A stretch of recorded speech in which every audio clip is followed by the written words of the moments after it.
조갑제TV 시청자 여러분 안녕하십니까. 2023년 9월 15일 오전 11시 30분입니다. 오늘이 그렇고 보니까 인천 상륙작전 73주년이 되는 날입니다. 1950년 9월 15일 메가더 사령관이 지휘하는 연합군이 인천에 상륙을 하고 9월 28일 서울을 수복하고 10월 1일 북진을 개시하는 그런 시간대가 생각이 납니다.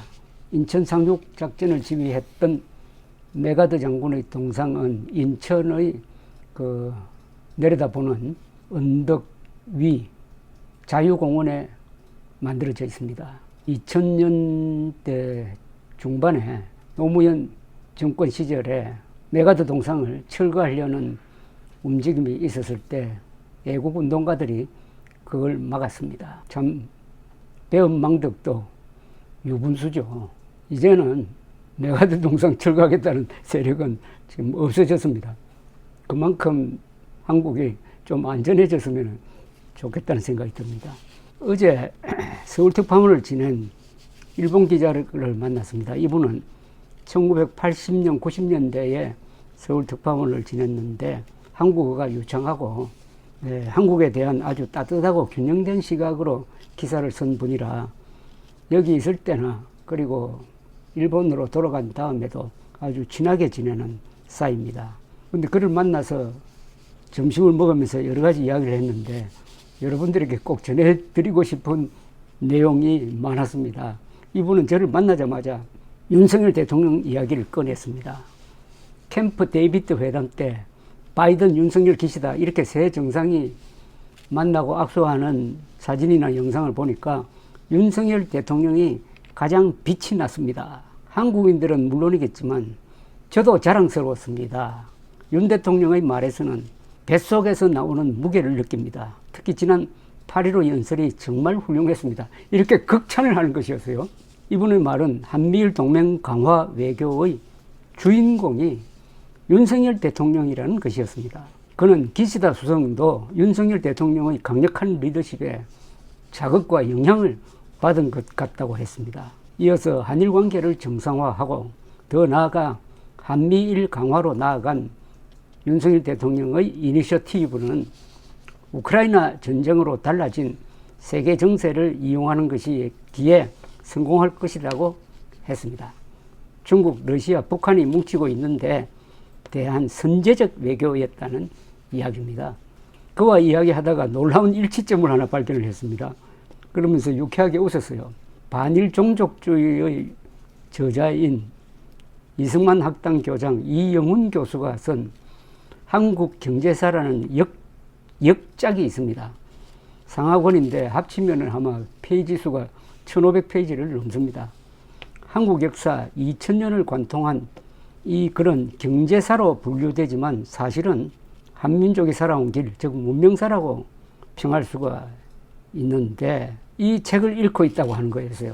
저도 지금 이 책을 읽고 있거든요.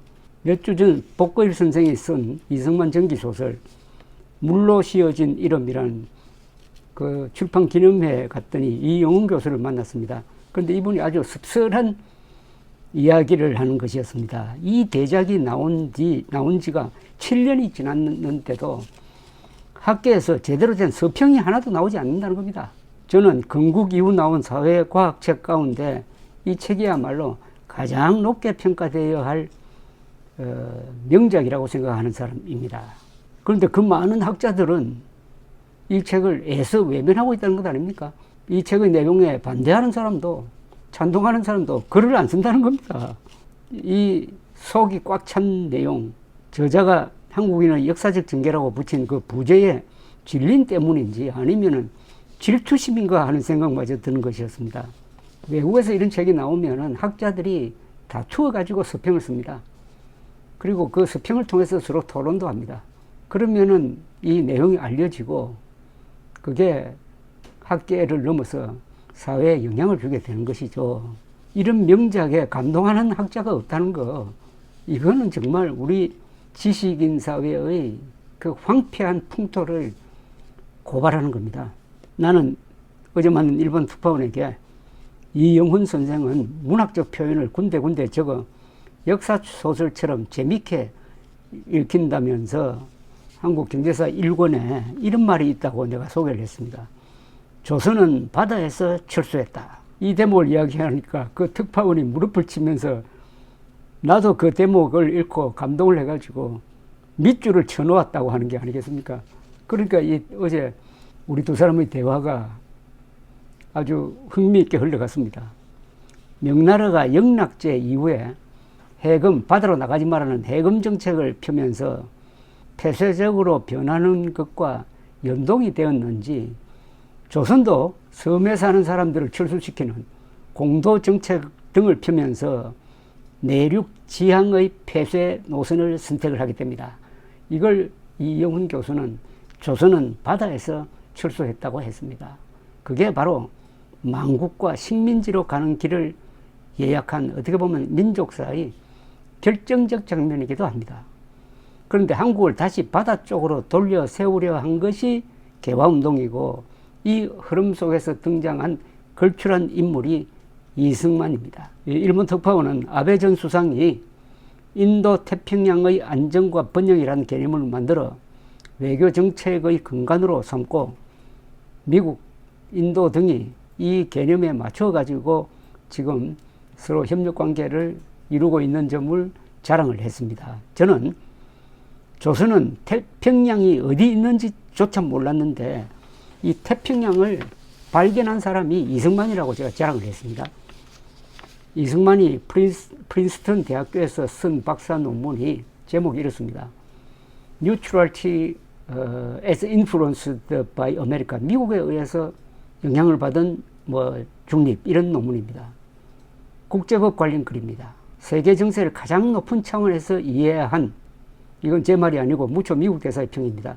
이해한 사람인 이승만 대통령이 그 넓은 시각에서 한미동맹을 만들어내고 국제법적 근거를 깔고서 평화선을 선포해가지고 독도를 영토로 편입시키면서 바다에서 철수했던 나라를 조선조 이전의 해양적 나라, 고려와 통일신라시대의 노선으로 돌려 세워가지고 해양 문화권으로 복귀시킨 사람이 바로 이승만입니다. 그가 오늘의 한국 번영을 예약한 위대한 선각자였다는 점에 대해서도 우리는 합의를 했습니다. 이 일본 특파원 출신은 서울 특파원을 지낸 뒤에는 방콕 특파원으로도 근무를 했는데 한국 언론이 동남아를 너무 경시하는 것이 아닌지 모르겠다. 왜 이 지역에 특파원을 많이 두지 않는지 하고 충고를 했습니다. 한국 기자들은 선진국에만 관심이 있는 것 같다는 그의 말은 사실은 이거 아픈 지적이었습니다. 머지않아 GDP 규모에서 인도네시아가 한국을 능가할 것이고 중국의 침체와는 달리 인도, 베트남, 태국에 올라오는데 언론이 그게 관심이 없으니까 한국인도 동남아에 대해서는 관심이 없다는 겁니다. 인도는 이미 중국을 제치고 세계 최대 인구 대국이 되었고 인도네시아, 필리핀, 베트남은 각각 인구가 1억을 넘습니다. 그는 인도의 모디 수상이 21세기의 세계적 지도자로 부상할 것이라고 높은 평가를 했습니다. 이 일본 특파원 출신은 이승만 기념관 건립을 지지한다면서 일본에서는 박정희에 대한 평가는 높은데 평화선을 긋고 일본 어부들을 잡아갔다고 하여 이승만에 대해서는 부정적인 면이 있다고 안타까워했습니다. 그에게 몇 달 전 바이든이 주최한 백악관 국빈 만찬에서 윤석열 대통령이 아메리칸 파이를 멋지게 불러 세계적인 화제가 되었다고 설명을 하고 그 동영상을 보여주었습니다. 그걸 보더니 이 일본 기자가 한다는 이야기가 야 이건 처음 보는데 잘 놀고 특히 노래 잘하는 대통령을 가진 한국인이 부럽다고 했어요.